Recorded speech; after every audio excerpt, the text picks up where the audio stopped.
Halo Sobat Katedral, minggu depan kita sudah mau memasuki pekan biasa loh.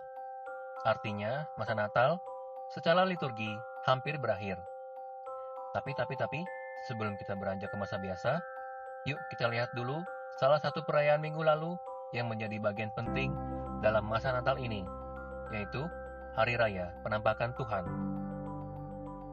Istilah penampakan di sini bukanlah penglihatan makhluk halus yang berlangsung sesaat loh. Penampakan Tuhan di sini adalah terjemahan dari kata Yunani, epifania, yang berarti pernyataan diri dengan penuh keagungan, kekuatan, dan kewibawaan pribadi. Biasanya ini diperuntukkan bagi raja yang datang.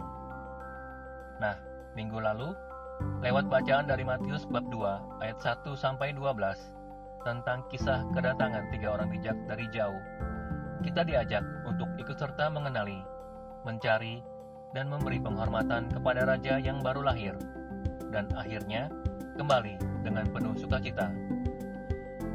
Ada beberapa fakta yang menarik dari kisah 3 orang bijak dari jauh ini. Fakta pertama, mereka mengenali lewat ilmu perbintangan dan kebijaksanaan. Zaman dahulu, di wilayah Babilonia dan Persia, sekarang Irak dan Iran Utara, ada beberapa ahli agama di tempatnya yang juga belajar dan sungguh menguasai ilmu perbintangan. Matius menyebut mereka sebagai orang-orang Majus. Orang-orang ini dikenal dengan kebijaksanaannya, terutama karena mereka dapat mengamati, membaca pergerakan bintang-bintang di langit sebagai petunjuk terjadinya peristiwa-peristiwa besar di bumi. Ilmu dan kebijaksanaan mereka inilah yang mengantar mereka untuk sampai ke kandang Bethlehem, mengikuti petunjuk bintang yang bersinar terang. Nah, kisah ini ingin mengatakan bahwa Tuhan berbicara kepada umatnya tidak hanya lewat wahyu kitab saja, tetapi juga lewat ilmu dan kebijaksanaan yang dimiliki manusia, sehingga akhirnya dapat mengenali kehadiran Tuhan. Iman dan rasio itu tidak bertentangan, tetapi saling melengkapi. Keterbukaan pada keduanya adalah jembatan untuk sampai pada pengenalan akrab dengan Allah. Fakta kedua, mereka mencari walaupun berasal dari luar kaum pilihan. Satu hal lain lagi yang menarik dari kisah ini adalah mereka berasal dari luar wilayah bangsa Israel. Mereka dari wilayah Babilonia dan Persia.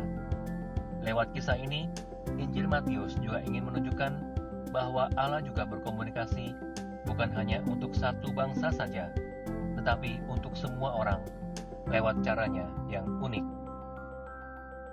Coba deh kita lihat, orang-orang di Yerusalem mendengar tentang kelahiran Yesus justru dari orang-orang bijak itu.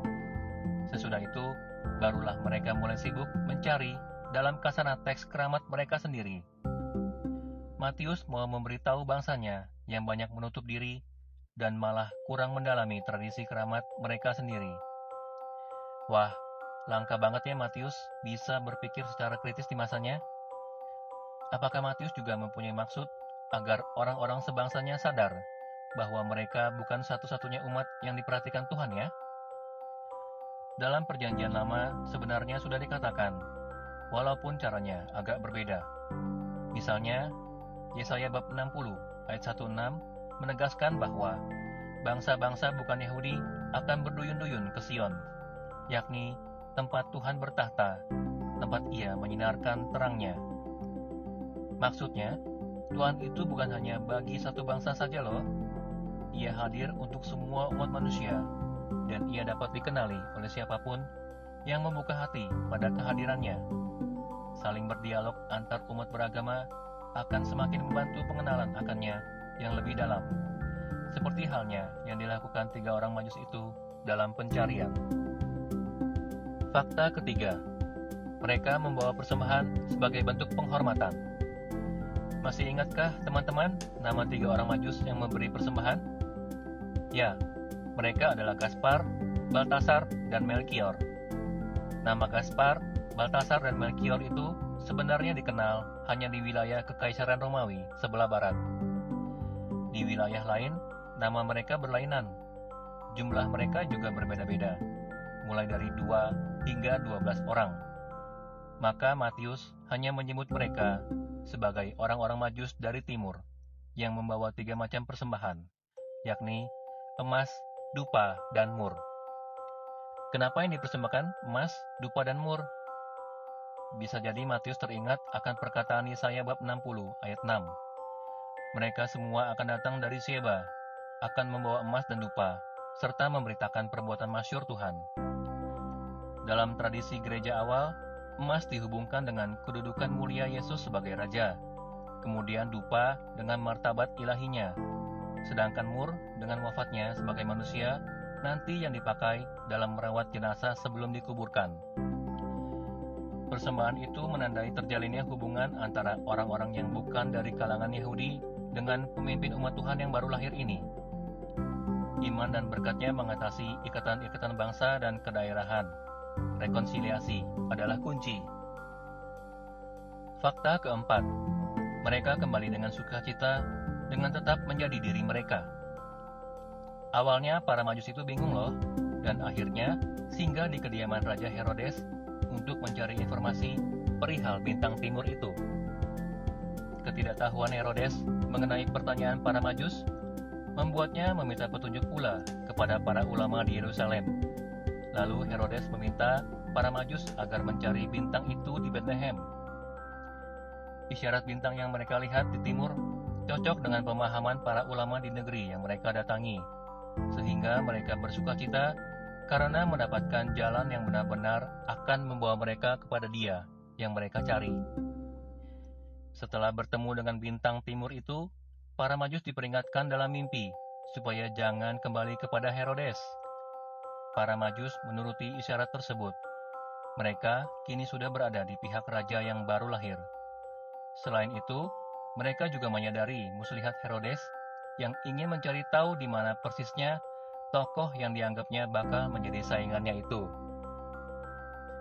Sekali lagi, kebijaksanaan kini menuntun para Majus kembali ke negeri mereka. Mereka pulang membawa kegembiraan yang akan mereka bagikan kepada orang lain. Mereka tetap menjadi diri mereka, namun kini dengan semangat yang baru dan mau berbagi pada sesama. Bagaimana dengan mereka yang ada di Yerusalem, yaitu Herodes dan ahli Taurat?